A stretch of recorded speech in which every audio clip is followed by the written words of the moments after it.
Magnon va nous rejoindre à présent. Il est vice-président du Conseil régional du Grand Est. J'étais ravie.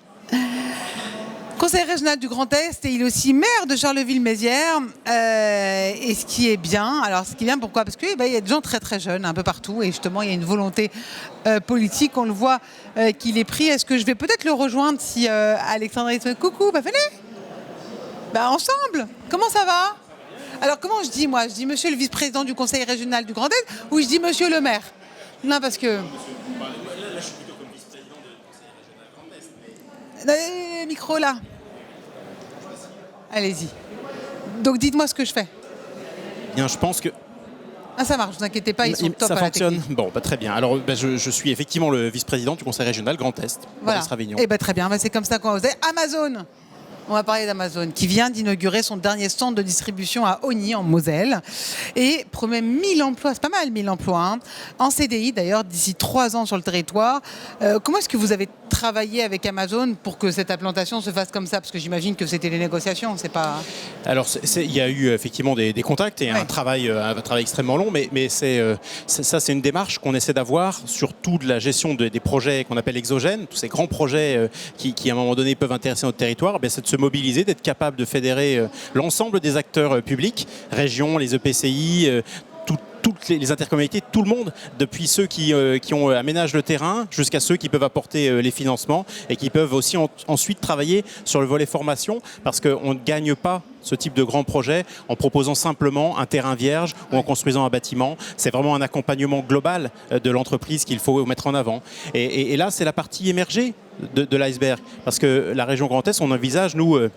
vraiment la période actuelle avec comme un vrai moment d'opportunité. Il y a des projets comme ça qui s'installent, mais on a surtout aussi plein de chefs d'entreprise qui ont vécu la perte de souveraineté sanitaire comme un révélateur. Ce qui s'est passé au moment de l'interruption du canal de Suez a, je crois, beaucoup choqué un certain nombre de chefs d'entreprise qui se sont aperçus de la très grande vulnérabilité de leur chaîne d'approvisionnement. Et il y a un moment aujourd'hui qu'on veut vraiment exploiter pour faire de la région Grand Est l'une des championnes des relocalisations et aller leur parler. Alors, on a mis en place on appelle un pacte pour la relocalisation, où on va d'abord discuter avec les chefs d'entreprise qui le souhaitent de comment sont conçues leurs chaînes de valeur, où est-ce qu'ils produisent, comment justement on pourrait arriver en les accompagnant à rapatrier une partie de leur production ici. Albéa, dans la Marne, qui produit des tubes pour la cosmétique, on a travaillé avec eux, on est maintenant dans cette phase, on est en train d'examiner comment ils pourraient se traduire sur le plan industriel. On a à Saint-Dizier ou à Strasbourg des projets de Biocinex à Strasbourg qui rapatrient là des autotests Covid qui fonctionnaient auparavant, ça se faisait à l'étranger, et ils investissent désormais chez nous. Alors, il y a beaucoup justement de nos concitoyens qui ont l'envie maintenant de changer de vie et qui veulent se délocaliser aussi avec le télétravail. Comment vous les encouragez? Alors, on les encourage d'abord parce qu'il y a effectivement un mouvement de création de tiers-lieux qui se fait dans un certain nombre d'endroits. Vous savez, le télétravail a laissé parfois des sentiments un tout petit peu mitigés à nos concitoyens. Et donc, l'idée d'avoir des lieux où on peut télétravailler sans être tout à fait chez soi avec toutes les contraintes que ça implique, mais pas de devoir aller jusqu'à l'entreprise, ça, il y a un vrai mouvement aujourd'hui, une vraie demande pour ce type de lieu. Et le couple économique et intercommunalité, région et dans le Grand Est, on accompagne la création de ce type de lieu-là. Les premiers trains à hydrogène, moi je veux que vous m'en parliez parce qu'ils vont bientôt être mis en service. Mais oui. Justement dans le Grand Est, c'est une région frontalière à 4 pays, donc c'est important, c'est la transition écologique, c'est du concret cette fois-ci, c'est pas juste une... C'est vraiment ça qu'aime le président de la région, Jean Rotner, c'est les projets comme ça concrets qui permettent de faire coïncider l'intérêt écologique et l'économie. Sur notre territoire, la production, la fabrication de matériel ferroviaire, c'est un pan assez considérable de l'industrie des transports.